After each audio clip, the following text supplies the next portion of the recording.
എങ്ങനെ ക്ഷമ പറയേണ്ടതെന്ന് എനിക്ക് അറിഞ്ഞുകൂടാ.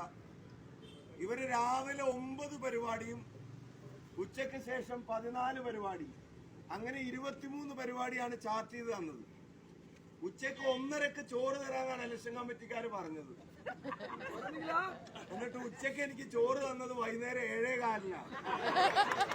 ഇപ്പൊ രാത്രി ചോറ് ചോദിക്കുമ്പോ പറയുന്നത് അല്ല വൈകുന്നേരം അല്ല ഇപ്പൊ കഴിച്ച് കുറച്ചും കൂടെ സമയം ഓടിക്കോട്ടെ എന്നാ പറയുന്നത്. വേറെ ഒന്നും ഉണ്ടായിട്ടല്ല.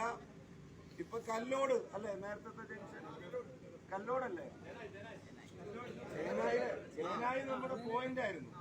ചേനായി കഴിഞ്ഞിട്ട് പിന്നെ എരവട്ടൂര്, കൂത്താളി, ഇങ്ങനെയൊക്കെയാ പോയിന്റ് ഇട്ടിരിക്കുന്നത്. പക്ഷെ ഞാൻ നോക്കിയപ്പോ കല്ലോട് ഒരു പോയിന്റ്, അവിടെ കുറെ ആൾക്കാർ നിൽക്കുന്നു. വണ്ടി തടുത്തു, ഇവിടെ ഇറങ്ങിട്ട് പോയാൽ മതി എന്ന് പറഞ്ഞു. അപ്പൊ കുറെ ആൾക്കാർ, സ്ത്രീകളും കുട്ടികളും ഉൾപ്പെടെ അങ്ങനെ ഇറങ്ങി നിൽക്കുമ്പോ കാണാത്ത പോലെ പോവാൻ പറ്റുമോ? അവര് മൈൻഡ് ചെയ്തിട്ടാ വന്ന്. എന്നോടിപ്പോ രണ്ടത്താണിക്ക് അസംബ്ലിയിൽ പുള്ളിയുടെ കൂടെ ഉണ്ടായിരുന്നു. ഇന്ന് കുറെ ഇവിടെ വന്ന് പ്രസംഗിച്ചില്ലേ, ഒരു 1.5 പ്രാസംഗികനാണെന്ന് നിങ്ങൾക്ക് എല്ലാവർക്കും അറിയാലോ അല്ലേ? പുള്ളി എന്നെ നേരത്തെ അവിടുന്ന് കെട്ടിപ്പിടിച്ചിട്ട് എന്നോട് വന്നിട്ട് പറയാ, ഇങ്ങനെ ഒരു ജനങ്ങളെ കിട്ടാൻ ഭാഗ്യം ചെയ്യണം എന്നുള്ളതാണ്.